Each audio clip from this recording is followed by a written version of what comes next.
నిన్ను వలె నీ పొరుగువాణ్ణి ప్రేమించటం ఎలా అన్నది మరి ఈరోజు మనం ఆలోచించబోయే అంశము. నిన్ను వలె నీ పొరుగువాణ్ణి ప్రేమించటం ఎలా అన్నది ఈరోజు మనం నేర్చుకోబోయే అంశం. దయచేసి మరి లైవ్ చూస్తున్న వారందరూ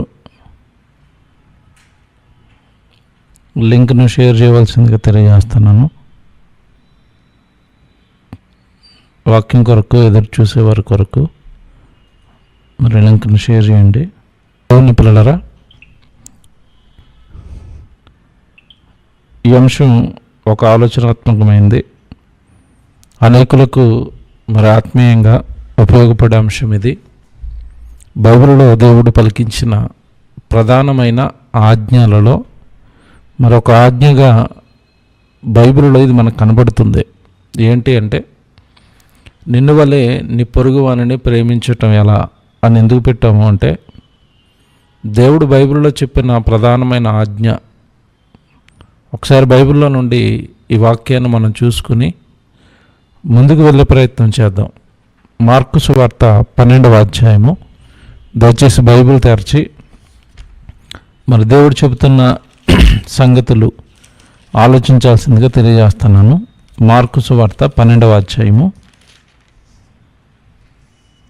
28వ వచనం చూద్దాం. బైబిల్లో నుండి మార్కు సువార్త 12వ అధ్యాయము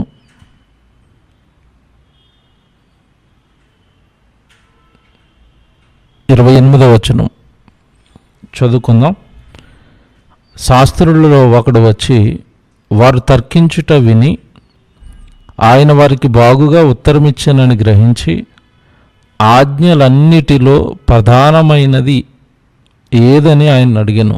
అందుకు యేసు, ప్రధానమైనది ఏదనగా, ఓ ఇశ్రాయేలు వినుము, మన దేవుడైన ప్రభువు, అద్వితీయ ప్రభువు, నీవు నీ పూర్ణ హృదయముతోనూ, నీ పూర్ణ ఆత్మతోనూ, నీ పూర్ణ వివేకముతోనూ, నీ పూర్ణ బలముతోనూ నీ దేవుడైన ప్రభువును సేవింపవలనన్నదియే ప్రధానమైన ఆజ్ఞ అన్నాడు. ఆ తర్వాత మాటగా మీరు చూస్తే రెండవది అన్నాడు. చూడండి, ఆ తర్వాత ఏంటంట, రెండవది నీవు నిన్ను వలె నీ పొరుగువానిని ప్రేమింపవలనన్నది రెండవ ఆజ్ఞ. వీటికంటే ముఖ్యమైన ఆజ్ఞ మరి ఏది లేదని అతనితో చెప్పాను. యేసుప్రభు సాక్షాత్తు ఆయన బ్రతుకున్న కాలంలో ఆయన బోధిస్తున్న బోధలలో ఆ రోజు వాడు అడిగిన ప్రశ్నకు సమాధానంగా ఆయన ఇచ్చిన సమాధానమే, ఇదిగో మొదటగా మీరు మీ శక్తి లోపం లేకుండా దేవుణ్ణి ప్రేమించాలి. మీరు దేవుణ్ణి ప్రేమించటంలో ఎలాంటి లోపం ఉండకూడదు. మీ పూర్ణ ఆత్మతో, పూర్ణ బలముతో అన్న పదాలు అక్కడ ప్రయోగించబడుతున్నాయి. మనం జాగ్రత్తగా ఆలోచించినప్పుడు అంటే, ప్రియమైన దేవుని పిల్లలారా, దేవుడు ఏం కోరుకుంటున్నాడు భూమి మీద ఉన్న మనిషి నుండి అంటే, తన పిల్లలు మొదట తనను ప్రేమించాలని కోరుకున్నాడు. ఆ ప్రేమ పూర్ణంగా ఉండాలి. ఏదో కొద్దిగా ప్రేమించటం దేవుడికి ఇష్టం లేదు. కానీ మీ పూర్ణ ఆత్మతోనూ, పూర్ణ బలముతోనూ, మీ పూర్ణ హృదయముతోనూ, నీ పూర్ణ ఆత్మతోనూ, నీ పూర్ణ వివేకముతోనూ, చూసారు ఎన్ని పదాలు వాడుతున్నాడో, మీ ప్రభువును మీరు సేవించాలి, మీ ప్రభువును మీరు ప్రేమించాలి, మీ ప్రభువును మీరు పూజించాలి అని. తర్వాత వెంటనే ఆయన చెబుతున్నది ఏంటంటే, రెండవది నిన్ను వలె నీవు అన్నాడు. చూడండి, నీవు నిన్ను వలె నీ పొరుగు వాళ్ళని నువ్వు ప్రేమించాలి అన్నాడు. దేవుని పిల్లలారా, ఈరోజు మన అంశం కూడా అదే కదా. నిన్ను వలె నీ పొరుగు వానిని ప్రేమించటం ఎలా? ఈరోజు భూమి మీద ఉన్న మనిషి అండి తనను తాను ప్రేమించుకుంటాడు. ఏమండి, ఈరోజు ఎవరు దేహాలపైన వారికి ఇష్టం ఉంది, ఎవరి జీవితాలపైన వారికి ఇష్టం ఉంది, ఏమండి వాళ్ళని వాళ్ళుగా ప్రేమించుకోవటంలో ఈరోజు మనిషి చాలా ఎత్తుకెదిగిపోయాడు.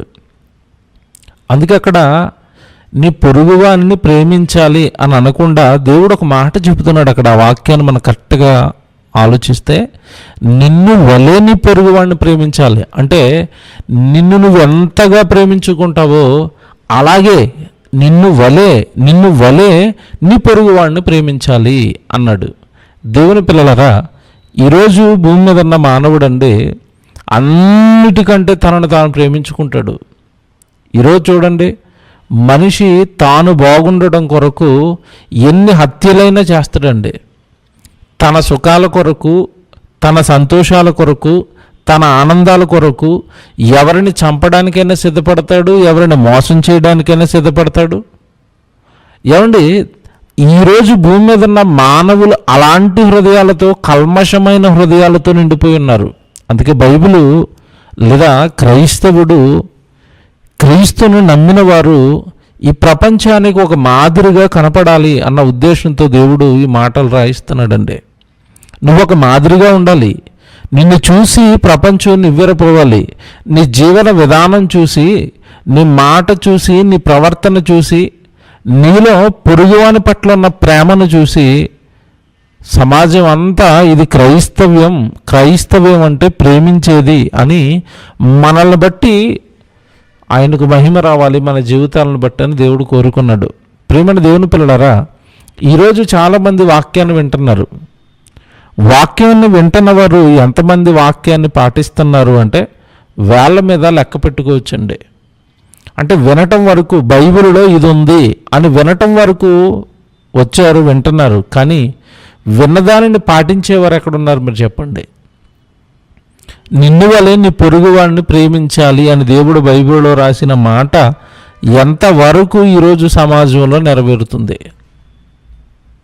దేవుని పిల్లలారా, బైబిల్లోకి వెళ్ళండి. ఇప్పుడు మనం చూద్దాం, దేవుడు ఏ మాట చెప్పినా ఆ మాట వెనకాల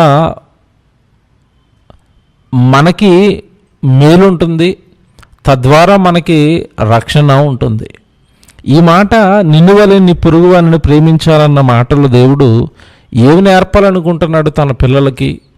నిన్ను వలె నీ పొరుగువాడిని ప్రేమించన్న మాట ద్వారా దేవుడు ఏం చెప్పాలనుకుంటున్నాడు? ఇదంతా ఈరోజు మనం బైబిల్లో నుండి ఆలోచించాల్సిన అవసరం ఉంది. ప్రియమైన దేవుని పిల్లలారా, ఒకసారి బైబిల్లోకి వెళ్ళి మరొక మాట ఇలాంటి సేమ్, ఈ పొరుగువారిని ప్రేమించాలి ఖచ్చితంగానని బైబిల్లో రాయబడిన మరొక మాట చూద్దాం. తర్వాత అసలు ఈ భాగాన్ని మనం చాలా జాగ్రత్తగా ఆలోచించాలి. ఎలా ఆలోచించాలి అంటే, నిన్ను వలె నీ పొరుగువారిని ప్రేమించు అని దేవుడు బైబిల్లో రాయించిన తర్వాత ఇప్పుడు మనకు అక్కడ అర్థం కావాల్సింది ఏంటంటే, అసలు మనకి పొరుగు వాళ్ళు ఎవరు, ప్రేమించటం ఎలా? నిన్ను వలె నీ పొరుగువాడిని ప్రేమించు అని దేవుడు చెప్పాడు. ఇక్కడ మనకు అర్థం కావాల్సింది ఏంటంటే, అసలు నాకు పొరుగువాడంటే ఎవరు, ఆ తర్వాత నేను ప్రేమించటం ఎలా? ఈ రెండు మనకి అర్థం కావాల్సిన అవసరం ఉంది. లేకపోతేనండి వాక్యాన్ని మనం మన జీవితాలలో పాటించలేం. ఈరోజు వాక్యం వినబడుతున్నా ఎందుకు పాటించలేకపోతున్నారు, వాక్యం చదువుతున్నా ఎందుకు పాటించలేకపోతున్నారు అంటే, ఆ వాక్యంలో ఉన్న దేవుడి ఉద్దేశాలు అర్థం కాకపోవటం వలన, ఆ వాక్యంలో ఉన్న దేవుడు చెప్పాలనుకున్న భావం అనేది కరెక్ట్గా మనకు అర్థం కాకపోవటం వలన ఆ వాక్యాన్ని పాటించటంలో, ఆ వాక్యాన్ని మన జీవితంలో నెరవేర్చటంలో మనం వెనకబడిపోయాము. ఈరోజు మనం ఈ వాక్యాన్ని విందాం. చాలా సంవత్సరాలుగా మనం ఈ వాక్యాన్ని వింటున్నాం, నిన్ను వలె నీ పొరుగువాడిని ప్రేమించాలి అని. ఎలా ప్రేమించటం అంటే ఏంటి ప్రేమించటం అంటే? ఇప్పుడు మనం చూడాలి, బైబిల్లోకి వెళ్ళి దేవుణ్ణే అడగాలి. ఎందుకంటే బైబిలుకు సమాధానం. దేవుడి మాట నీకు అర్థం కానప్పుడు తిరిగి మరలా దేవుడిని అడిగితే సమాధానం చాలా బాగుంటుందండి. దేవుడు చెప్పే విధానం చాలా బాగుంటుంది. దేవుడు చెప్పే విధానం మనల్ని పరలోకానికి తీసుకువెళ్ళేదిగా ఉంటుంది. ఒకసారి ముందుగా రోమిలికి రాసిన పత్రికలో కూడా పౌలు గారు చెబుతున్న మాట ఒకసారి మనం చదివితే 13వ అధ్యాయం చూద్దాం. రోమపత్రిక 13వ అధ్యాయంలో కూడా ఈ మాట ఉంటుంది, ఒకసారి చూద్దాం. 13వ అధ్యాయము 8వ వచనం మీరు చూడండి. రోమిలికి రాసిన పత్రిక 13వ అధ్యాయము 8వ వచనంలో కూడా పౌలు గారు మాట్లాడుతూ ఏమంటున్నారు అంటే, ఒకనిని ఒకడు ప్రేమించుట విషయములో తప్ప అన్నాడు. చూడండి, ఒకనిని ఒకడు ప్రేమించుట విషయములో తప్ప మరి ఏమియో ఎవనికి అచ్చి ఉండవద్దు అన్నాడు. ఒకనిని ఒకడు ప్రేమించుట విషయంలో తప్ప నువ్వు మరి ఎవరికి ఏమి అచ్చి ఉండవద్దు. తర్వాత అంటున్నాడు, పొరుగువానిని ప్రేమించువాడే ధర్మశాస్త్రమును నెరవేర్చువాడు అన్నాడు. చూసారు ఎంత బాగుందో? అసలు నువ్వు ధర్మశాస్త్రాన్ని, బైబిల్ను నెరవేరుస్తున్నాడు, బైబిల్ ప్రకారం బ్రతుకుతున్నవాడు ఎవడు అంటే, ఇదిగో పొరుగువానిని ప్రేమించేవాడే బైబిల్ను నెరవేరుస్తున్నవాడు. మేము చాలా కాలం విశ్వాసులు అండి, మేము బాప్తీసం తీసుకుని చాలా రోజులు అయిపోయిందండి, నాకు నేనుగా ఒంటిగా ఉండిపోతానండి. చాలామంది ఉంటారండి, ఎవరితోనూ కలవరు, వాళ్ళ జీవితాలు వాళ్ళవే, వాళ్ళ భక్తి వాళ్ళదే. ఇదేంటిది? పొరుగువాడిని నువ్వు ప్రేమించినప్పుడు, పొరుగువాడిపై నువ్వు ఏ ప్రేమ నువ్వు చూపించినప్పుడు నా మట్టుకు నేను ఉండిపోతానంటే ఒక ఉపమానం చెప్పాడు. ఒంటిగా ఉండిపోయిన వారి ఉపమానం, రోకలిచ్చిన ఉపమానం మీకు తెలుసు అందరికీ, యేసుప్రభు చెప్పిన ఉపమానం.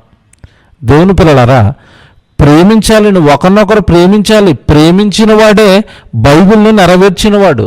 ఇక్కడ ఒక మాట చెబుతాడు కిందకి వెళ్ళేసరికి. ఎందుకు ఈ మాట అంటున్నాడు అంటే, మీరు తర్వాత మాట చదివితే 9వ వచనంలో, ఎలవనగా వ్యభిచరించవద్దు, నరహత్య చేయవద్దు, దొంగిలవద్దు, ఆశించవద్దు అనునవియు మరి ఏ ఆజ్ఞ అయినను ఉన్న ఎడల అదియు నిన్ను వలె నీ పొరుగు వానిని ప్రేమింపవలనని వాక్యములో సంక్షేపముగా ఇమిడి ఉన్నవి. తన పొరుగువానిని ప్రేమ పొరుగువానికి కీడు చేయదు గనుక ప్రేమ కలిగి ఉండుట ధర్మశాస్త్రమును నెరవేర్చుట. ఎంత బాగుంది చూసారా? ఇప్పుడు నువ్వు ప్రేమించటం అంటే ఏంటి? నువ్వు పొరుగువాడిని ప్రేమించటం అంటే ఏంటి అంటే, ఇక్కడ ఒక మాట చెబుతున్నాడు, పొరుగువాడిని ప్రేమించిన వాడు కీడు చేయడు. ఏమంటే ఆ వ్యక్తి మీద ప్రేమ ఉంటే ఆ వ్యక్తికి సంబంధించిన ఆస్తిని కానీ, ఆ వ్యక్తికి సంబంధించినవి కానీ ఎందుకు దొంగతనం చేస్తారు? దొంగతనం చేయరు కదండి. దొంగతనం చెయ్యకూడదు. అలా ఉన్నవాడు దొంగతనం చెయ్యడు. ధర్మశాస్త్రాన్ని ప్రేమించిన వాడు దొంగతనం చెయ్యలేడు, ధర్మశాస్త్రాన్ని పాటించిన వాడు. ఎందుకంటే ఆ ధర్మశాస్త్రం ఏం చెప్తుందంటే, నిన్ను వాళ్ళని పొరుగు వాడిని ప్రేమించు. వాడి మీద ప్రేమ ఉంటే వాడి కాజేయాలని ఎందుకంటాడు అనుకుంటాడండి. వాడి మీద ప్రేమ ఉంటే వాడి భార్య మీద ఎందుకండి కన్నేస్తారు. వాడి మీద ప్రేమ ఉంటే వాడి ఆస్తిని ఎందుకండి దొంగిలించాలని చూస్తారు. ఏమండి, ఈరోజు మీరు సమాజాన్ని చూడండి. ఈరోజు ప్రస్తుతం ఉన్న ఈ సమాజాన్ని మనం చూస్తున్నప్పుడు ఎంత దారుణంగా ఉందో తెలుసండి. సమాజం ఎక్కడ కూడానండి ప్రేమలు లేని సమాజం అండి. ప్రేమలు లేని సమాజం ఇది. ఈ రోజున్న ఈ సమాజాన్ని మీరు చూస్తే ఎక్కడండి ప్రేమ కనబడుతుంది? ఈరోజు వార్త చూశానండి ఒకటి. ఆమె సినిమా యాక్టర్ అండి, ఇప్పుడు సీరియల్లో యాక్ట్ చేస్తుంది. ఏదో సీరియల్ పేరు చెప్పిందండి, ఇంటర్వ్యూ ఇచ్చింది, ఒక వీడియో పోస్ట్ చేసింది. కరోనా పేషెంట్ అయిపోయింది ఆమె. వదినమ్మ సీరియల్లో యాక్ట్ చేస్తుందంట ప్రజెంట్. ఆవిడ పేరు శివపార్వతి. కరోనా పేషెంట్ అయిపోయిందండి. పేషెంట్ అయిపోయిన తర్వాత హాస్పిటల్లో పడిపోయింది. సుమారుగా 2 హాస్పిటల్లో తిరిగిందండి. పెద్ద వయసు ఆవిడ, సుమారుగా ఒక 50 సంవత్సరాలు ఉంటాయి. అండ్ ఆ వయసులో పాపం హాస్పిటల్లో పడిపోయి హాస్పిటల్లో తిరుగుతుంది. హాస్పిటల్లో తిరుగుతున్న ఆమెనండి, ఆమె ఏ సీరియల్లో యాక్టింగ్ అయితే చేస్తుందో ఆ చిత్రానికి ఒక యూనిట్ ఉంటుంది కదండి, చాలామంది కలిసి యాక్ట్ చేస్తారు కదా.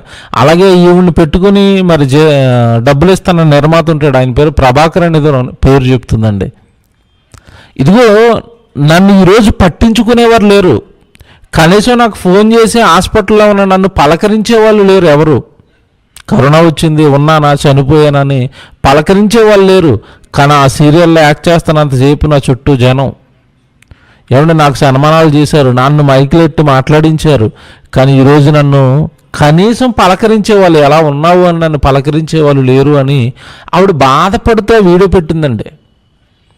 ఏమైపోయారు నా తోటి యాక్టర్లంతా? ఏమైపోయారు నా చుట్టూ పనిచేసిన వాళ్ళంతా? ఇదే నా ప్రేమ అంటే?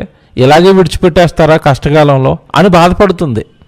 చివరికి నిర్మాత అయిన ఎవరైతే నిర్మాత ఉన్నాడో ఆ నిర్మాత కూడా కనీసం నన్ను సరిగా పలకరించలేదు, నన్ను పట్టించుకోలేదు, నాకు సహాయం చేయలేదు అని బాధపడుతుందండి ఆవిడ మాటలు చూసినప్పుడు నిజమనిపించింది. నిజమే, ఈరోజు సమాజంలో నుండి ఉన్న ప్రేమలన్నీ కూడా అవసరాలపైన కట్టుకున్న కోటలండి అవి. మళ్ళా చెప్తున్నా, జాగ్రత్తగా గమనించండి ప్రసంగం వింటున్న వాళ్ళంతా. లోకంలో ఈరోజు మనిషి చూపిస్తున్న ప్రేమలన్నీ కూడా వాళ్ళ అవసరతలు తీర్చుకోవడానికి, వాళ్ళ అవసరాలపైన కట్టుకున్న కోటలు ఈరోజు ప్రేమగా కనబడుతున్నాయి. ఆ అవసరం ఎప్పుడైతే తీరిపోయిందో నీ మీద ప్రేమ ఉండదు, ఏమీ ఉండదు. అవసరాన్ని బట్టి ప్రేమ చూపిస్తున్నారండి. ఆమె అవసరం కనుక ప్రేమగా ఉన్నట్టుగా నటిస్తారు. ఇది ఈరోజు మనుషుల్లో నిండుకుపోయిన ప్రేమ అండి. కల్మషంతో కూడిన ప్రేమ, కుట్రలతో కూడిన ప్రేమ, అవసరతలతో కూడిన ప్రేమ. ఈ ప్రేమను దేవుడు అస్సలు ఒప్పుకోడండి. హృదయపూర్వకంగా నీ తోటివాడిని, నీ పొరుగువాడిని ప్రేమించాలి. ఒకే తండ్రి పిల్లలం కదా మనమంతా, మన పరలోకపు తండ్రి పిల్లలం కదా మనమంతా. నీ తోటివాడు నీకు సహోదరుడు కదా, నీకు అన్న అవుతాడు, నీకు అక్క అవుతుంది, నీకు చెల్లి అవుతుంది. వాళ్ళని ఎందుకు నువ్వు మోసం చేయాలనుకుంటున్నావు? వాళ్ళు నువ్వు ప్రేమించాలి అని చెప్పాడు. దేవుని పిల్లలారా, ఒకసారి మన బైబిల్లోకి వెళ్ళి ఈ రెండింటిని మనం విడగొట్టాలండి. ఎందుకంటే దేవుడు మనం పొరుగువాడిని ప్రేమించడం అంటే అసలు పొరుగు వాళ్ళు ఎవరో తెలియాలి, వాళ్ళు ఎలా ప్రేమించాలో తెలియాలి. అప్పుడు ఈ వాక్యాన్ని మన జీవితాల్లో పాటించగలుగుతాం. ముందుగా మనకు అర్థం కావాల్సింది ఏంటంటే, బైబిల్లో మనం చాలాసార్లు చదువుకుంటామండి, నా తలంపులు మీ తలంపుల వంటివి కావు. ఎందుకు ఈ మాట జ్ఞాపకం చేస్తున్నాను అంటే, పొరుగువారు అనగానే ఈరోజు చాలామంది ఏమనుకున్నారంటే, రోడ్ల పక్కన ఉన్న వాళ్ళు లేదంటే అనాథలు వీళ్ళంతా మన పొరుగు వాళ్ళు అండి, వాళ్ళకి ఏదో ప్రేమించడం అంటే ఒక పండు ఇచ్చేయాలి, ఏమంటే ఒక మనకి తోచిన మనకి మిగిలిపోయిన దాంట్లో దానం ఒక అన్నం పెట్టేయాలి, ఏమంటే ఒక సాలువ కప్పి ఒక బెడ్షీట్ ఇచ్చేయాలి, ఒక బ్రెడ్ ముక్క ఇచ్చేయాలి, లేదంటే ఒక పూట అన్నం పెట్టాలి, లేదంటే ఒక రైస్ బ్యాగ్ ఇవ్వాలి. ఇదే ప్రేమించడం అనుకుని ప్రేమ అనుకున్నారు. నిజానికి ఇది ప్రేమే, కాదనటం లేదు. కానీ దేవుడు చెప్పిన ప్రేమ ఇదేనా? ఇంతవరకు చేస్తే దేవుడు నిన్ను ప్రేమించావని అంటాడా? దేవుడు ఇమ్మన్నాడు, పేదలకు సహాయం చేయమన్నాడు, తప్పు కదా అది. కానీ ఇక్కడ వరకు నువ్వు ఆగిపోయి నేను ఏదో ప్రేమించేశాను అనుకోవటం బైబిల్ను సంపూర్తి చేయటం మాత్రం కాదు. ఇప్పుడు మన బైబిల్లోకి వెళ్ళి ముందుగా అసలు పొరుగువాడంటే ఎవడని చెబుతున్నాడు దేవుడు బైబిల్లో మనం చూడాలి. మనకి ఏమంటే లోకంలో చూసినప్పుడు మనుషుల ఆలోచనలు ఎలా ఉంటాయంటే, మీ పొరుగు దేశం ఏదండి అనేసరికి పాకిస్తాన్ పేరు చెప్తారు, చైనా పేరు. అది భారతదేశానికి అది పొరుగు దేశం అండి. రాష్ట్రాల మధ్య ఏమంటే తెలంగాణ ఆంధ్ర పొరుగు రాష్ట్రాలు అండి. ఏమంటే జిల్లాకి పక్క జిల్లా పొరుగు జిల్లా, ఏమంటే గ్రామానికి పక్క గ్రామం పొరుగు గ్రామం. ఇది మనకు తెలుసు, మనుషులు అనుకుంటున్నారు. ఇప్పుడు ఇంతకీ బైబిల్లో దేవుడు చెప్పిన పొరుగువాడు అంటే ఎవరని మనం ఆలోచించాలి. ఎవరిని పొరుగువారు అన్నది బైబిల్ అని మన బైబిల్లోకి వెళితే, యేసు ప్రభుని ఈ ప్రశ్న ఒక ఆయన బైబిల్లో వచ్చి అడిగాడండి. ధర్మశాస్త్రోపదేశకుడు, బైబిల్ను బోధిస్తున్నవాడే యేసుప్రభు దగ్గరికి వచ్చాడు. నిన్ను వల్ల నువ్వు పొరుగువాడిని ప్రేమించాలని యేసుప్రభు చెబితే, అసలు నా పొరుగువాడు ఎవరు అని అడుగుతున్నాడు. చూద్దామండి బైబిల్ ఎంత బాగుంటుందంటే, ఇక్కడి నుంచి చాలా జాగ్రత్తగా వినాలి, త్వరగా ముగిస్తాను. పొరుగువాడు ఎవరు అనగానే బైబిల్లో యేసుప్రభు ఏం చెప్పాడో ఒకసారి మన బైబిల్లోకి వెళ్ళి ఆలోచిద్దాం. లూకాసు వార్త 10వ అధ్యాయానికి వచ్చేయండి అందరూ. లూకాసు వార్త 10వ అధ్యాయము బైబిల్ చూద్దాం.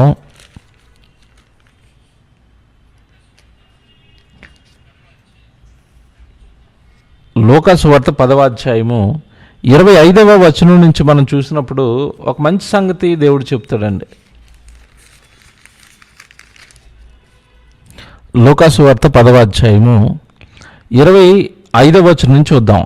ఇదిగో ఒకప్పుడు ధర్మశాస్త్రోపదేశకుడు లేచి, బోధకుడా, నిత్య జీవమునకు వారసుడగుటకు నేనేమి చేయవలనని ఆయన శోధించుచు అడిగాను. చూసారా, శోధిస్తూ అడుగుతున్నాడు. నేర్చుకునే క్యారెక్టర్ కాదు ఇది.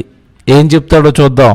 ఒక రాయేస్తే ఏం జ్ఞానం ఉందో బయటకు వస్తుందో చూద్దాం. ఇలా ప్రశ్నలు అడిగే వాళ్ళు కూడా ఉంటారు. అంటే ఆ కేటగిరీకి చెందినాడు. శోధించుచు అడిగాడంట. అప్పుడు అందుకు ఆయన, ధర్మశాస్త్రం అందేమి వ్రాయబడి ఉన్నది, నీవేమి చదువుచున్నావని అతన్ని అడగగా, అతడు, నీ దేవుడైన ప్రభువును నీ పూర్ణ హృదయముతోనూ, నీ పూర్ణ మనస్సుతోనూ, నీ పూర్ణ శక్తితోనూ, నీ పూర్ణ వివేకముతోనూ ప్రేమింపవలననియు, నిన్ను వలె నీ పొరుగు వారిని ప్రేమింపవలననియు వ్రాయబడి ఉన్నదని చెప్పును. అందుకైన నీవు సరిగా ఉత్తరం ఇచ్చితివి, అలాగునే చేయుము, అప్పుడు నీవు జీవించదవని వానితో చెప్పాను. ఆ తర్వాత అంటున్నాడు 29వ వచనం, అయితే తాను నీతిమంతుడైనట్లు కనబరచుకొనగోరి అతడు, అవును గాని నా పొరుగువాడు ఎవడని యేసును అడిగాను. మీరు అండర్లైన్ చేసుకోండి. అసలు ఎవరు నాకు పొరుగువాడు? నువ్వు నిన్ను వల్ల నీ పొరుగువాడిని ప్రేమించాలి అని బైబిల్లో చెప్పింది అంటున్నావు, నేను ప్రేమిస్తాను, ఇంతకీ నా పొరుగువాడు ఎవరు అని అడుగుతున్నాడు. ఇప్పుడు మీరు జాగ్రత్తగా చూడాలి. యేసు ప్రభు చెబుతున్న ఒక మంచి సంగతి ఉంటుందండి. కిందకి వెళ్ళేసరికి 30వ వచనం చూస్తే, అందుకు యేసు ఇట్లా, నేను ఒక మనుషుడు యెరూషలేము నుండి యెరికో పట్టణమునకు దిగి వెళ్ళొచ్చు దొంగల చేతిలో చిక్కిపోయాడు. వారు అతనిలో బట్టలు దోచుకొని అతను కొట్టి కొన ప్రాణంతో విడిచిపోయారు.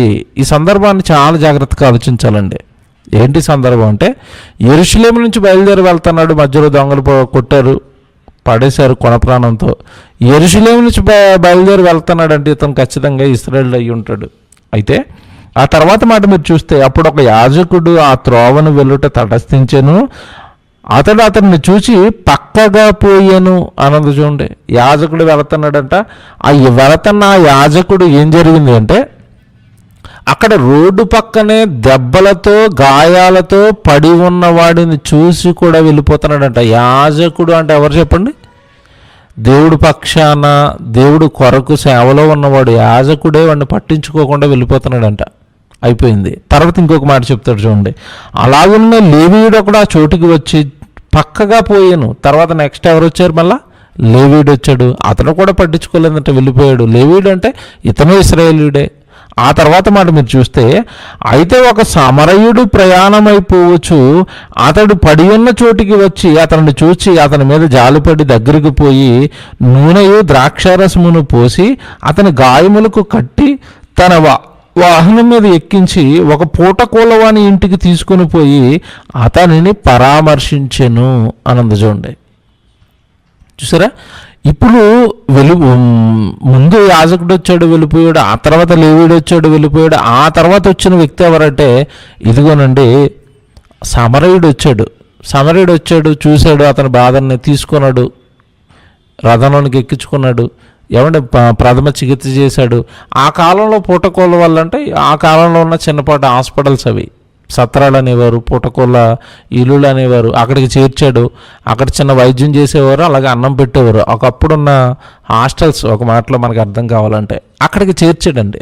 ఆ చేర్చిన తర్వాత ఒక మాట చూడండి మీరు, మరునాడు అతను 2 దానారములు తీసి ఆ పూటకోళ్ళవానికి ఇచ్చి అతన్ని పరామర్శించి, నీకు ఇంకా ఏమైనా ఖర్చు అయిన ఎడల నేను మరలా వచ్చినప్పుడు అది నీకు తీర్చేదనని అతనితో చెప్పిపోయాను. చూసారా? అక్కడ కనబడిన ఆ వ్యక్తి గురించి ఇతడు చేస్తున్న త్యాగం ఎంత బాగుందో మీరు ఆలోచించండి.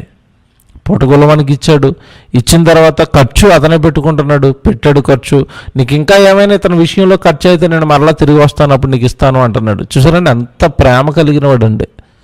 అంటే రోడ్డు పక్కన పడిపోయిన వాడి గురించి నాకెందుకు అని ఆలోచించకుండా ఎంత త్యాగం చేస్తున్నాడో, ఎంత ఏమండి అతను బాధ్యత తీసుకుంటున్నాడో మీరు ఆలోచించండి. ఇకపోతే తర్వాత జరిగింది మీరు చూస్తే, కాగా దొంగల చేతిలో చిక్కిన వానికి ముగ్గురులో ఎవడ పొరుగువానవునని నీకు తోచుచున్నదని యేసును అడగగా అతడు అతని మీద జాలిపడిన వాడే అనను. ఈ ముగ్గురులో ఎవరు పొరుగువాడుగా నీకు తోచుచున్నది పడిపోయిన వాడి కంటే అతని మీద జాలిపడిన వాడే. ఇంతకీ ఎవరు జాలిపడ్డాడు? సమరయుడు. మంచి సమరయుడు అండి. ఇకపోతే ఆ మాట చూస్తే తర్వాత అందుకు యేసు నీవును వెళ్ళి అలాగు చేయమని అతనితో చెప్పాడు. ఇప్పుడు ఈ ముగ్గురులో ఎవరో పొరుగువాడు అవుతాడు నాకు అని వేసిన ప్రశ్నకు యేసుక్రీస్తుల వారు ఇచ్చిన సమాధానం ఏంటంటే, పొరుగువాడు అనగానే ఇదిగో ఈ సమరయుడు అక్కడ పడిన వానికి పొరుగువాడు అవుతాడు అన్నాడు. పొరుగువాడు అనగానే ఇక్కడ మనకు అర్థమైంది ఏంటంటే, ఈ పడిపోయిన వాడు కానివ్వండి, అతన్ని చూసి విడిచి వెళ్ళిపోయిన మిగతా ఇద్దరు కానివ్వండి, వీళ్ళంతా ఇశ్రాయేలీలు. కానీ ఈ వైద్యాన్ని ఏదైతే అందించాడో అతను ఎవరో అంటే సమరయుడు. ఎవరు ఈ సమరయులు అనగానే బైబిల్ ప్రకారం మనకు తెలుసు, వీళ్ళు అప్పటికి అన్యజనులుగా డిక్లేర్ అయిపోయి అన్యజనులుగా పిలువబడుతున్నారండి. సమరయులు అనగానే అన్యజనులుగా పిలువబడుతున్నారు. వీళ్ళు నిజానికి ఒకప్పుడు మిశ్రిత జనం.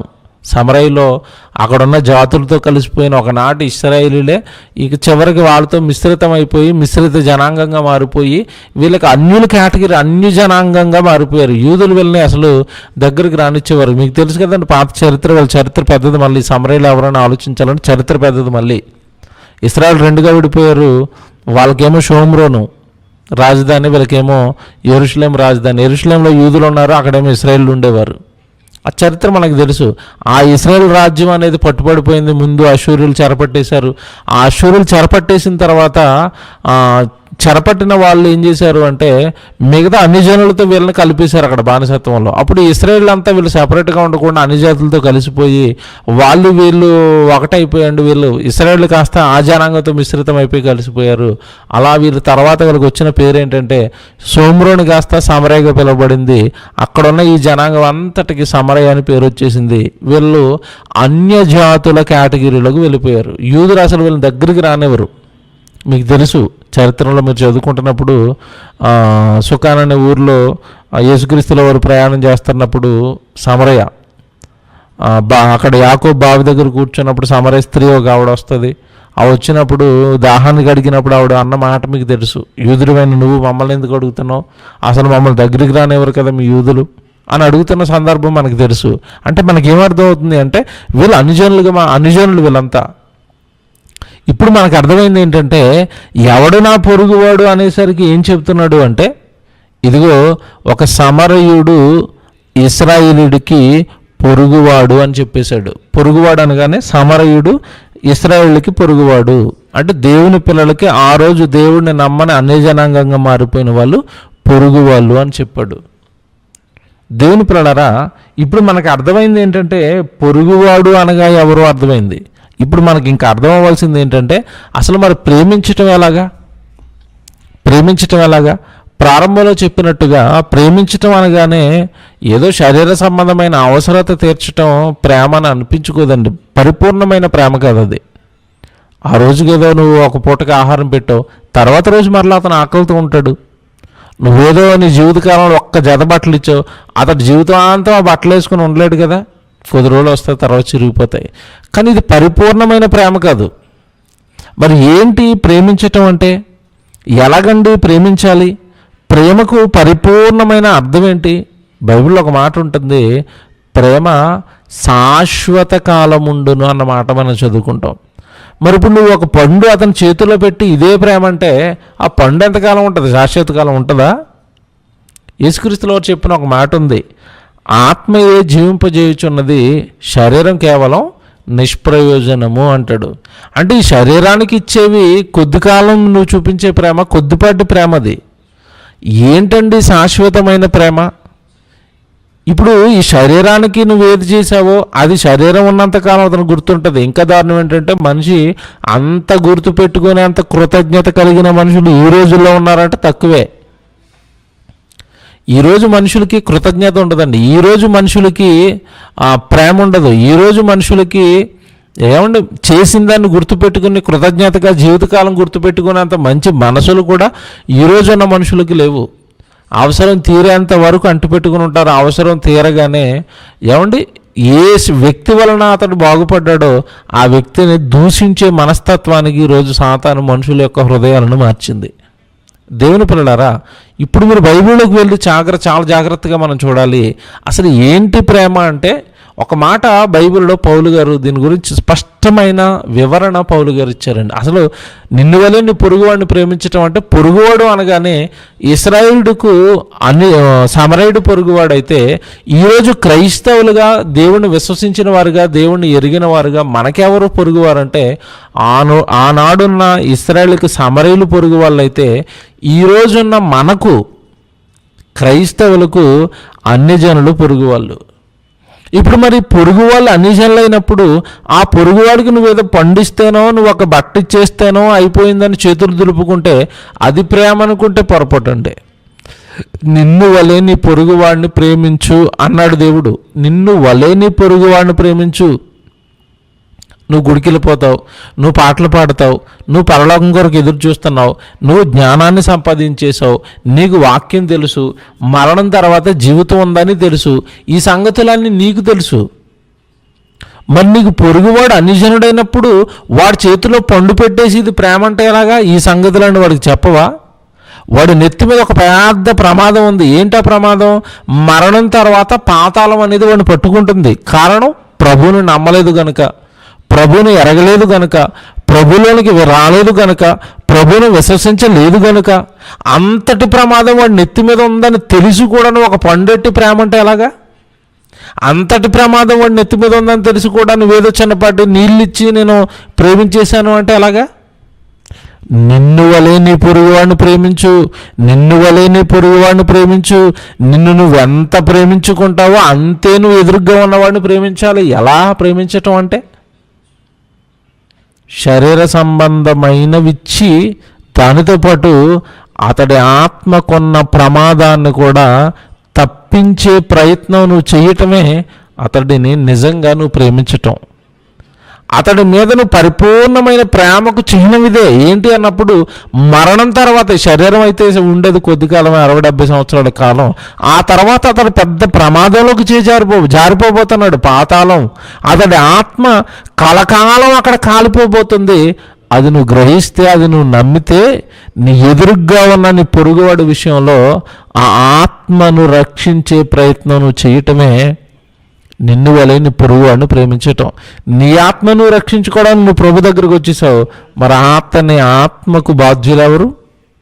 అతన్ని ఎవరు ప్రేమిస్తారు? అతనికి ఎవరు చెబుతారు ప్రభు గురించి? బైబిల్లో చూద్దాం. పౌలు గారు అంటున్న ఒక మాట ఇప్పుడు మన బైబిల్లో చూడాలి. పౌలు గారు అంటున్న మాట మీరు చూస్తే, కొరింథీయులకు రాసిన మొదటి పత్రిక, దయచేసి అందరూ బైబిల్లో చూసి ముందుకు వెళదాం. కొరింథీయులకు రాసిన మొదటి పత్రిక 13వ అధ్యాయానికి చూద్దామండి. 13వ అధ్యాయంలో చూస్తే ఒక మంచి మాట ఆయన నోట మనకి దేవుడు రాయించారండి. 13వ అధ్యాయము, కొరింథీయులకు రాసిన మొదటి పత్రిక 13వ అధ్యాయము. ఏమంటే మొదటి నుంచి చూద్దాం. కొరింథీయులకు రాసిన మొదటి పత్రిక 13వ అధ్యాయము మొదటి వచనం నుంచి మనం చదువుకుంటూ వెళ్దాం. చాలా జాగ్రత్తగా వినండి. ఏమంటున్నాడు అంటే, మనుషుల భాషలతోనూ దేవదూతల భాషలతోనూ నేను మాట్లాడినను, ప్రేమ లేనివాడనైతే మ్రోగిడి కంచును గనగనలాడు తాళమునయుందును అనేసాడు. చూడండి ఎంత మంచి మాట అండి ఇది. మళ్ళా చదువుతున్నాను. మనుషుల భాషలతోనూ దేవదూతల భాషలతోనూ నేను మాట్లాడినను, ప్రేమ లేనివాడనైతే మ్రోగెడు కంచును గనగనలాడు తాళమునయుందును. నాకు ఎంత జ్ఞానం ఉన్నా, దేవదూతల భాష వచ్చేసినా, నాకు ఉండాల్సింది ఏంటంటే మొట్టమొదట ప్రేమ అన్నాడు. ధర్మశాస్త్రాన్ని బాగా పఠించిన వాడండి పౌలు గారు. ఆయన చెబుతున్నాడు అనుభవంతో, ఆయన చెబుతున్నాడు జ్ఞానంతో, ఆయన చెబుతున్నాడు దేవుడిచ్చిన పరిశుద్ధాత్మ ప్రేరణతో.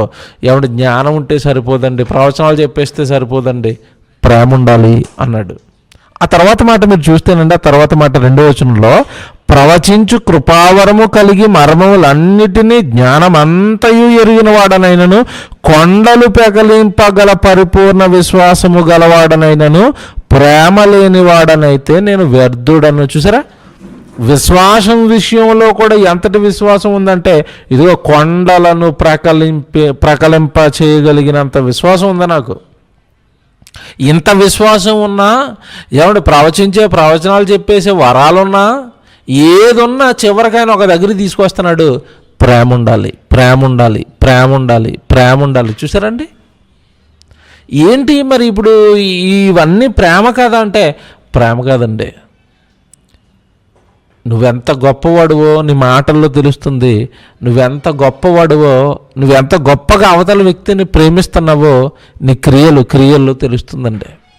ప్రేమించటం అంటే ప్రేమకు అర్థం అండి, అవతల వ్యక్తికి నీకున్న జ్ఞానాన్ని పంచి అతడికి దేవుడి వాక్యాన్ని చెప్పి అతన్ని రక్షణలోకి నడిపించటమే ఒక వ్యక్తిని మనం పరిపూర్ణంగా ప్రేమించటం. ఒక మాటలో మీకు బాగా అర్థమైపోయేటట్టుగా చెప్పాలి అంటే, వాక్యం చెప్పి సహోదరుడిని దేవుడిలోనికి నడిపించటమే, ఒక అన్యజనుడికి దేవుడి మాటను చెప్పి, దేవుడి వాక్యాన్ని చెప్పి దేవుడి వైపు నడిపించటమే అసలైన ప్రేమకు అర్థం అండి. దేవుని పిల్లలారా, ఇప్పుడు మీరు బాగా ఆలోచించండి. కిందకి వెళ్ళేసరికి ఒక మాట చెప్తాడు చూడండి. మీరు 7వ వచనం చూడండి. కింద 7వ వచనం చూస్తే, 7వ వచనం మీరు చూస్తేనండి, అన్నిటికీ తాలుకొనును, 7వ వచనం, అన్నిటినీ తాలుకొనును, అన్నిటినీ నమ్మును, అన్నిటినీ నిరీక్షించును, అన్నిటినీ ఓర్చును, ప్రేమ శాశ్వత కాలముండును అన్నాడు చూడండి. ప్రేమ అనేది శాశ్వత కాలం ఉండేది. మరి ఇప్పుడు నువ్వు శరీరానికి చేస్తే, శరీరానికి నువ్వు చూపించినది ప్రేమ అనుకుంటే అది ఎంతకాలం ఉంటుంది? ఆ శరీరం ఉన్నంత కాలం. ఆ శరీరం ఎల్లకాలం ఉంటుందని చెప్పాడు యేసుప్రభు. అంటే ఆత్మయే జీవింపజేయుచున్నది, శరీరం కేవలం నిష్ప్రయోజనం. అంటే ప్రయోజనకరమైన ఎప్పుడు ఉండే శరీరానికి ఆత్మకు నువ్వు చేయటమే అతడి వ్యక్తిని నువ్వు ప్రేమించటం అండి. అసలైన ప్రేమకు అర్థం ఇదే. అతని ఆత్మను రక్షించే వాక్యాన్ని, అతని ఆత్మను రక్షించే విశ్వాసాన్ని, అతని ఆత్మను రక్షించే జ్ఞానాన్ని నువ్వు అతనికి పంచాలి. అది అతన్ని ప్రేమించటం అంటే. ఎంత బాగుందండి. మీరు ఇంకా మీరు బాగా ఆలోచించగలిగితే లోతులోకి వెళ్ళి కింద మీరు అలా చదువుకుంటూ వచ్చేస్తే, కిందకి వెళ్ళేసరికి ఎన్నో వచనం అంటే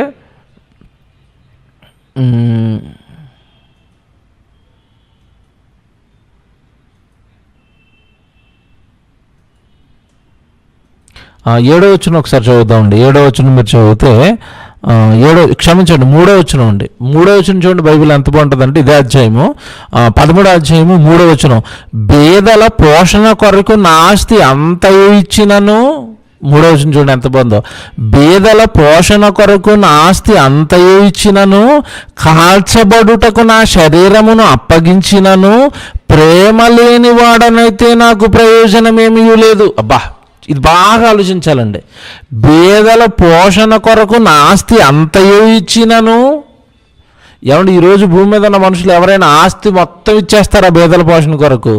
ఉన్న దాంట్లో ఆస్తికి వస్తే మిగిలిన ఆలకేళ్ళకి పంచుతారండి. అది పంచే, ఎన్ని ఫోటోలు అండి, అది పంచే, ఎంత పబ్లిసిటీ అండి, అది పంచే, ఏదో గొప్ప కార్యాలు చేసినట్టుగా. ఏమండి ఎంత పబ్లిసిటీ చేసుకుంటారండి ఈరోజు. దేవుని పిల్లలారా, పౌలు గారు అంటున్నారు, బేదల పోషణ కొరకు నా ఆస్తి అంత ఇచ్చేసినా, కాల్చబడుటకు చివరికి నా శరీరాన్ని వాళ్ళ కొరకు ఇచ్చేసినా, ప్రేమ లేని వాడనైతే నాకు ఏమి ప్రయోజనం. అంటే నువ్వు బేదల పోషణ కొరకు ఏదో ఇచ్చిన ఏదో పెద్ద ప్రేమామూర్తిని అనుకుంటున్నావు. కాదు అంటున్నాడు పౌలు గారు. అది శరీర సంబంధమైన ప్రేమ, కొద్ది కాలం ఉండే ప్రేమ. పరిపూర్ణమైన ప్రేమ అంటే అతని ఆత్మకు నువ్వు చేసేది, అతడి ఆత్మను రాబోయే ప్రమాదం నుండి తప్పించడానికి అతని కొరకు నువ్వు చేసేది, అతని ప్రభు వైపు నడిపించేది అసలైన ప్రేమకు అర్థం అని చెప్తున్నాడు. ఎంతమంది చూసారా? ఎందుకంటే ప్రేమ అనేది శాశ్వత కాలం ఉండేది. అతను రక్షణలోకి నడిపించావండి, అతను దేవుడు వాక్యాన్ని చెప్పావండి, అతను రక్షించడానికి నువ్వు ధనాన్ని ఖర్చు పెట్టావు, అతన్ని దేవుడి వైపు నడిపించడానికి నువ్వు శ్రమలు పడ్డావు, అతన్ని నువ్వు దేవుడి వైపు నడిపించడానికి నీ ఉద్యోగాన్ని పోగొట్టుకున్నావు, నీ వ్యాపారాన్ని పోగొట్టుకున్నావు, నీ సంపాదనను పోగొట్టుకున్నావు. ఇంత పోగొట్టుకుని ఒక వ్యక్తి కొరకు నువ్వు త్యాగాలు చేసి అతన్ని దేవుడి వైపు నడిపించావు అనుకోండి, అతను దేవుడిలోకి వచ్చాడు అనుకోండి, ఎప్పుడు అతను సాక్ష్యం చెప్తాడండి, ఏమంటే పలానా రోజు నాకు పలానా అన్న వాక్యం చెప్పడం వల్లనేనండి నేను ఇగో దేవుడిలోకి వచ్చానండి, పలానా రోజు పలానా సువార్థికుడు నాకు దేవుడు వాక్యం చెప్పడం వల్లనేనండి ఇదిగోనండి ఇలా నేను దేవుళ్ళలోకి వచ్చానండి. అలా దేవుళ్ళలోకి వచ్చిన అతడు రక్షణలోకి నువ్వు నడిపించటం వలన అతడు రాబోయే ప్రమాదం నుండి తప్పించుకుని నిత్య జీవానికి చేరితే అతడు ఎల్లకాలం మనం చేసింది గుర్తుపెట్టు. ఇది శాశ్వతంగా ఉండిపోతుంది ఈ ప్రేమ. నువ్వు ఏదైనా చేస్తే దీని కొరకు నువ్వు చేసినప్పుడు ఈ ప్రేమ శాశ్వతంగా ఉండిపోతుంది. కనుక ఇప్పుడు మనం చేయాల్సింది ఏంటంటే పళ్ళిచ్చినా, పండిచ్చినా, బట్టిచ్చినా ఆ ఇచ్చేటప్పుడు వాళ్ళకి దేవుడి గురించి కూడా చెప్పటం ముఖ్యం. దేవుడి గురించి కూడా చెప్పాలి, వాక్యం గురించి చెప్పాలి, యేసుక్రీస్తుల వారి ప్రేమ గురించి చెప్పాలి, యేసుక్రీస్తుల వారు చేసిన త్యాగం గురించి చెప్పాలి, యేసుక్రీస్తుల వారు ఇవ్వబోయే రక్షణ గురించి చెప్పాలి, రాబోయే ప్రమాదాన్ని చెప్పాలి. అమ్మ ప్రభు దగ్గరికి రండి, ప్రభులో ఉండండి. ఈ జీవితకాలం చిన్నది, మేము చేస్తున్న సహాయం చిన్నదే, మాకు కలిగిన దాంట్లో ఏదో కొద్ది దేవుడు ప్రేమను బట్టి మీకు పంచుతున్నామమ్మా.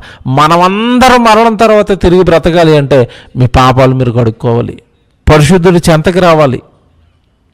మరణం తర్వాత ప్రమాదం ఉంది, నిత్యజీవం అనేది ఉంది, మీరు ప్రమాదంలో పడిపోతారు అని వాళ్లకు దేవుడి గురించి పరిచయం చేయాలి.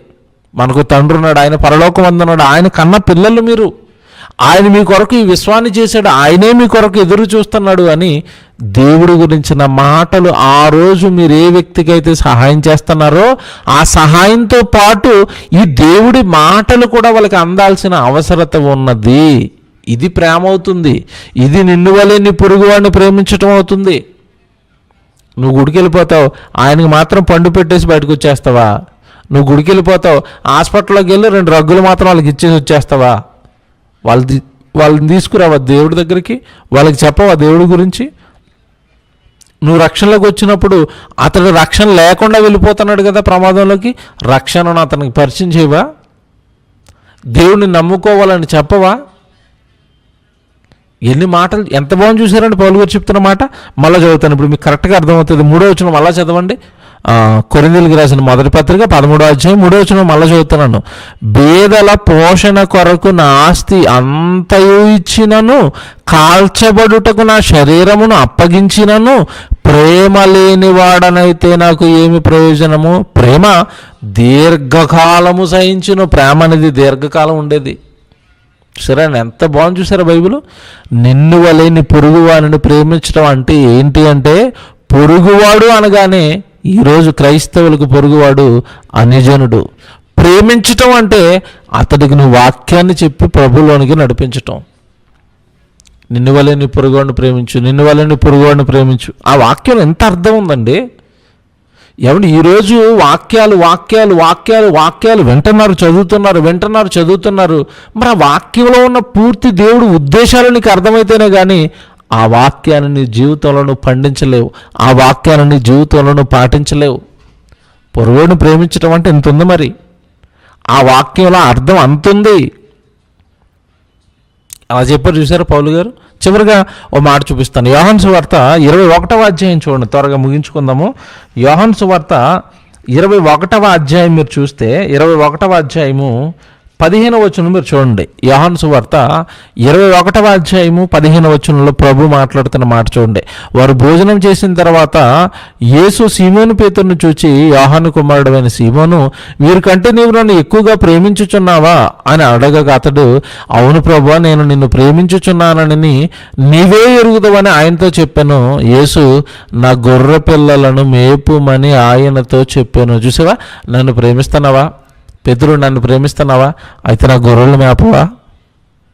ఏంటి చూసారా, అందులో రిక్వెస్ట్ ఎలా ఉంది చూసారా. నన్ను ప్రేమిస్తున్నావా, అయితే నా గొర్రెలు మేపు. ప్రారంభంలో చెప్పిన 2 ఆజ్ఞలు మీకు జ్ఞాపకం రావాలి. ఏంటి, ఎవడైనా ముందు నన్ను ప్రేమించాలి, ఆ దానితో పాటు నిన్ను వలె నీ పొరుగువాడిని ప్రేమించాలి. ఇక్కడ యేసుప్రభు అంటున్నాడు, పేతురు నువ్వు నన్ను ప్రేమిస్తున్నావా, నన్ను ప్రేమిస్తే నా మనసులో ఏముందంటే, ఇదిగో నా పిల్లలను ప్రేమించవా, ఆ గొర్రె పిల్లలను ప్రేమించవా. ప్రేమించడం అంటే వాటిని కాయు, వాటికి ఆహారమే ఏమంటే అక్కడ గొర్రెపిల్లలు అనగానే గొర్రెపిల్లల గురించి కాదండి, మన మనుషులను గొర్రెలతో పోల్చుతున్నాడు. కాయటం, మేపటం అనగానే వాక్యంతో మేపాలి, వాక్యం చెప్పాలి, వాళ్ళకి దేవుడి గురించి చెప్పాలి, దేవుడు మాటలు చెప్పాలి, వాళ్ళని దేవుళ్ళో ఉంచాలి. ఎంత బాగుంది చూసారండి. మరి ఈరోజు ఎవరు ఈ బాధ్యతలు తీసుకుంటున్నారు?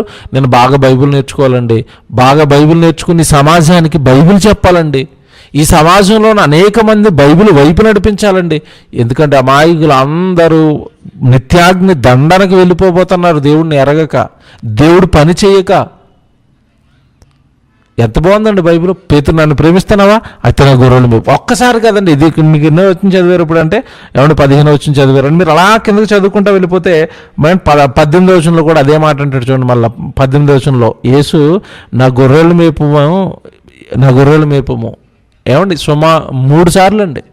మీరు అలా చదువుకుంటారండి కిందకి 3 సార్లు ఇదే ప్రశ్న అడుగుతాడు. పేతురు, నువ్వు నన్ను ప్రేమిస్తున్నావా, అయితే నా గొర్రెలను కాయి. పేతురు, నువ్వు నన్ను ప్రేమిస్తున్నావా, అయితే నా గొర్రెలు మేపము. ఏంటండి, దేవుడు మనసు చూసారు అక్కడ. యేసుప్రభు మనసు చూసారు ఎలా ఉందో. అమాయకులయ్యా వీళ్ళంతా, దేవుడి గురించి తెలీదు, రాబోయే ప్రమాదం తెలీదు. వాళ్ళ మేపు, వాళ్ళ దేవుడిలో ఉంచు, వాళ్ళ దేవుడి కొరకు చెప్పు, వాక్యం చెప్పు, దేవుడు పని చేయమని చెప్పు. ప్రమాదం రాబోతుంది వాళ్ళకి తెలియదు, అమాయకులు వాళ్ళంతా. వాళ్ళు మేపవా, వాళ్ళకి నా వాక్యం చెప్పవా, వాళ్ళకి నా మాటలు చెప్పవా. ఎంత బాగుందండి బైబిల్. నిన్ను వలె నీ పొరుగువాడిని ప్రేమించటం అంటే, పొరుగువాడిని ప్రేమించటం అంటే ఆ పొరుగువానికి దేవుడి గురించిన వాక్యం, సత్యాన్ని అందించటం. విశ్వాసిగా ఎలా మారుతాడు? బైబిల్ మనం చదువుకుంటాం కదండి, విశ్వాసిగా ఎలా మారుతాడని మనం బైబిల్లో చదువుకుంటాం. వినుట వలన విశ్వాసము కలుగును అన్నాడు. ఇప్పుడు వినుట వలన విశ్వాసం కలుగునంటే వినిపించేవాడు ఉండాలి కదా. అక్కడ ఒక వ్యక్తి విశ్వాసం అవ్వాలంటే వినిపించేవాడు ఉండాలి. ఏం వినిపించాలి? కాని కథలు కాదు. ఎందుకు ఈరోజు అమ్మో సేవ పేరట యూట్యూబుల్లో కనపడుతున్నాయండి, అన్ని కథలే, అన్ని పెట్ట కథలే. ఏమండి, వికీపీడియాలో ఎత్తుక్కోవటం, ఆ గూగుల్లో ఎత్తుక్కోవటం, ఏమండి లోకంలో ఉన్న కథలన్నీ పట్టుకొచ్చి ఏమండి షార్ట్ బిట్ల కింద వదలటం. వాక్యాలు లేవు ఎక్కడ. ఇలా దేవుడి దగ్గరికి వెళ్ళి, ఇదిగో పేతురు పత్రిక ఇది, కొరింథీ పత్రిక ఇది, ఇక్కడ రాయబడిన భాగంలో భావం ఇది, వాక్యం చెప్పే వాళ్ళు కరువు అయిపోయారండి. ఈరోజు మనుషులకు కూడా ఏవి బాగున్నాయంటే ఆ కథలే బాగున్నాయండి, పిట్ట కథలు వద్దు. కథలు కాదు ఈరోజు మనుషులకు చెప్పాల్సింది, దేవుడి మాట, బైబిల్లో ఉన్న వచనాలు. దేవుడు పిల్లలారా, పౌలు గారు మనం చదువుకుంటాం, అపోస్తుల గారు 23వ అధ్యాయం చదువుతున్నప్పుడు అండి, నేను సువార్తను ప్రకటిస్తున్నాను, నేను ప్రకటిస్తున్నాను. ఆ సువార్తల్లో నేను ప్రజలకి చెబుతున్నది ఏంటంటే, మోషేయు ప్రవక్తలు ముందుగా చెప్పినవి కాక మరి ఏమీ నేను చెప్పలేదు అంటాడు పౌలు గారు. అంటే మనకి ఏమర్థం అవుతుందంటే, మోషే చెప్పినవి ప్రవక్తలు చెప్పినవి అంటే బైబిల్లో ఉన్న వచనాలు తీసుకుని ప్రజలకు బోధించాడు పౌలు గారు. ఈరోజు లోకంలో కదలండి కదలండి కదలండి, అమ్మో బాబోయ్ కదలండి, అక్క అలాగా, బావేలాగా, తమ్ముడేలాగా, ఎవడ పలానా దేశంలో అలాగా, పలానా పెట్టెలాగా, పలానా పక్షిలాగా వినలేకపోతున్నామండి కథలు. అవి నువ్వు చెప్పడం ఎందుకు? దేవుడి పేరట అక్కడ కూర్చుని వాళ్ళు గూగుల్లోకి వెళ్తే అక్కడ దొరుకుతాయి. వాక్యం చెప్పు, దేవుడు ఉద్దేశాలు చెప్పు, దేవుడు వచనాలు చెప్పు, ఆ వచనం ఎందుకు రాయబడిందో చెప్పు, ఆ వచనంలో ఉన్న భావం చెప్పు, వాక్యం చెప్పు, వాక్యం చెప్పు. దేవుని పిల్లలారా, నిన్ను వలె నీ పొరుగువాడిని ప్రేమించటం అంటే, క్రైస్తవులుగా మనకి పొరుగు వాళ్ళు అన్యజనులు, దేవుని ఎరగని వారు, వాళ్ళని ప్రేమించటం అంటే వాళ్ళకి వాక్యం చెప్పటం, వాళ్ళని దేవుడి వైపు నడిపించటం. బీదల పోషణ కొరకు నా ఆస్తి అంత ఇచ్చినను, కాల్చబడుటకు నా శరీరాన్ని ఇచ్చినను, ప్రేమ లేని వాడనైతే నేను వ్యర్థుడను తేల్చేసాడంటే, శరీర సంబంధమైనవి ఏదో ఇచ్చేసి నేను పెద్ద ప్రేమమూర్తిని ట్యాగేసుకుంటే చేయాల్సిన అసలది నువ్వు చేయట్లేదు. మేలైనది చేయనిరిగి అలాగూ చేయని వానికి పాపము కలుగును. ఎన్ని మాటలని మనం చదువుకుంటాం. నీ పొరుగువాడు, నీ ఎదురుగా ఉన్నవాడు మారకుండా వాడు చచ్చిపోతే వాడి ప్రాణానికి నువ్వే ఉత్తరవాదివి. హెజ్కేలు గ్రంథం 18వ అధ్యాయంలో. నీ ఎదుటగా ఉన్నవాడు దేవుని ఎరగకుండా దుష్టుడిగానే చచ్చిపోతే నువ్వు వాడికి వాక్యం అందించలేదు కనుక వాడి ప్రాణానికి నువ్వే ఉత్తరవాదివి. ఎన్ని మాటలండి బైబిల్లో చదువుకుంటాం, ఎన్ని మాటలండి. మీరు సర్వలోకానికి వెళ్ళి సర్వ సృష్టికి సువార్తను ప్రకటించండి. ఏది పనేది వాక్యం ప్రకటించేవారేరి. కోత విస్తారంగా ఉంది, పనివారు కొద్దిమందే. ఏరండి పనివారు ఏరండి, వాక్యం చెప్పేవారు ఏరండి. ఈ యోహాను సువార్త ఇప్పుడు మీరు చదివారు కదా, 21వ అధ్యాయం మీరు చదువుతా, అలాగా కిందకి 18వ వచనం నుంచి మీరు చదువుతా అంటాడు పేతురు, నువ్వు యవ్వనుడివై ఉండినప్పుడు నువ్వు ఎక్కడికి కావాలంటే అక్కడికి వెళ్ళి నా వాక్యాన్ని ప్రకటించగలుగుతావు. కనుక నీ యవ్వన కాలంలోనే నా వాక్యం చెప్పవా, నేనున్నానని చెప్పవా, ప్రజలకి నా రక్షణ గురించి ప్రకటించవా?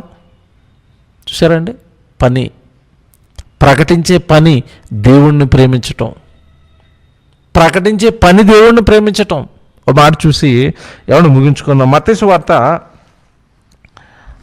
యోహాను సువార్త 14వ అధ్యాయం, క్షమించండి, యోహాను సువార్త 14వ అధ్యాయము 23వ వచనం మీరు చూడండి. యోహాను సువార్త 14వ అధ్యాయము,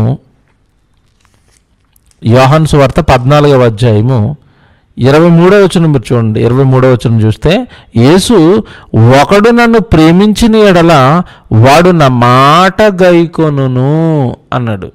ఒకడు నన్ను ప్రేమించిన ఎడల వాడు నా మాట గైకొనును, అప్పుడు నా తండ్రి వానిని ప్రేమించును, మేము వాని యొద్దకు వచ్చి వాని యొద్ద నివాసము చేతుము. నన్ను ప్రేమింపని వాడు నాకు మాటలు గైకొనడు. మీరు వినుచున్న ఈ మాట నా మాట కాదు, నన్ను పంపిన నా తండ్రిదే. ఎవడైనా నన్ను ప్రేమిస్తున్నాడా అయితే నా మాటలు గైకొనాలి. ఏంటి నా మాట, ఏంటి నా మదిలో ఉన్న కోరిక? మీరు వెళ్ళండి, నా గొర్రెలను మేపండి. ప్రియమైన దేవుని పిల్లారా, అర్థమైందని ఆశిస్తున్నాను. నిన్ను వలె నీ పొరుగువాడిని ప్రేమించటం అనగానే దేవుడు బైబిల్లో చెప్పింది ఏంటంటే, పొరుగువాడు అనగానే దేవుడిని నమ్మనివాడు, ప్రేమించటం అనగానే అతడి ఆత్మను రక్షించే వాక్యాన్ని అతని యొద్దకును తీసుకుని వెళ్ళటమే నిన్ను వలె నీ పొరుగువాడిని ప్రేమించటం. ఓకే అండి.